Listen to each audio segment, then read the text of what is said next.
నష్టం ఎంత వచ్చినా సరే అస్సలు తగ్గాల్సిన అవసరం లేదు. శత్రుదేశం పాకిస్తాన్కి గగనతలం మూసివేసిన తర్వాత కేంద్రం స్టాండ్ ఇది. పాక్ గగనతలం నుంచి కాకుండా ఇతర మార్గాల్లో వెళ్తున్నందుకు ఇండియన్ ఎయిర్లైన్స్ కంపెనీలకు అదనంగా ఖర్చు కానుంది. ఈ అదనపు వ్యయాన్ని ఎలా భర్తీ చేయాలనే అంశం కూడా కేంద్రం ఇప్పటికే ఆలోచిస్తోంది.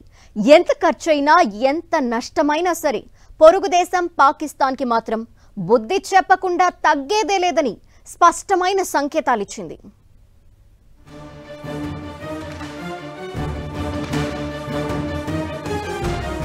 నష్టమెంతైనా సరే తగ్గేదేలా.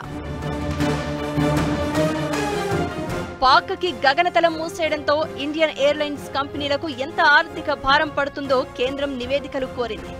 ఎంత నష్టం వచ్చినా సరే పాకిస్తాన్కి గగనతలంలో చుక్కలు కనిపించాలని డిసైడ్ అయింది సెంటర్. పహల్గాం ఉగ్రదాడి తర్వాత ఇండియన్ ఎయిర్ స్పేస్ ని పాకిస్తాన్ విమానాలకు నో చెప్పిన తర్వాత ఇండియన్ ఎయిర్లైన్స్ కంపెనీలకు నష్టం వాటిల్లుతోంది.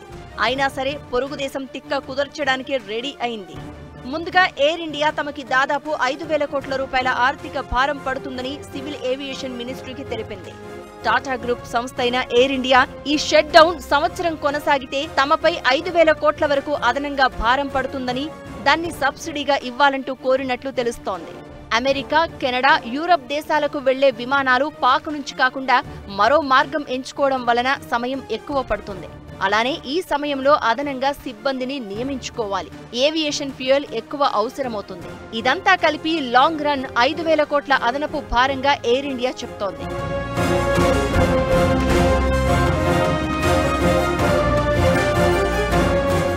ఈ భారం పడకుండా ఉండేందుకు ఎయిర్లైన్స్ డైనమిక్ నెట్వర్క్ ప్లానింగ్ కూడా చేసుకుంటూ ఉండగా, కేంద్రం కనుక ఆర్థికంగా ఆదుకుంటే ప్యాసింజర్లపై భారం పడకుండా ఉంటుందని కొందరు చెప్తున్నారు. ఢిల్లీ, అమృత్సర్, లక్నో నుంచి మిడిల్ ఈస్ట్, యూరప్, అమెరికాకు వెళ్లే ఫ్లైట్లు ఇప్పుడు ముంబై, అహ్మదాబాద్ మీదుగా వెళ్లాలి.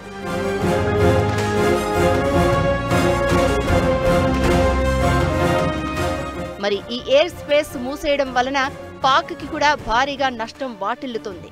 అయితే అసలు పాక్ ఎయిర్లైన్స్ నడిపేదే తక్కువ, అందుకే ఎఫెక్ట్ కూడా పెద్దగా ఉండదంటారు. కానీ లాంగ్ రన్ పై తప్పకుండా ప్రభావం ఎక్కువ. ఇప్పటికే చైనా, లావోస్, థాయిలాండ్ మీదుగా పాకిస్తాన్ తమ విమానాలను మళ్లిస్తోంది.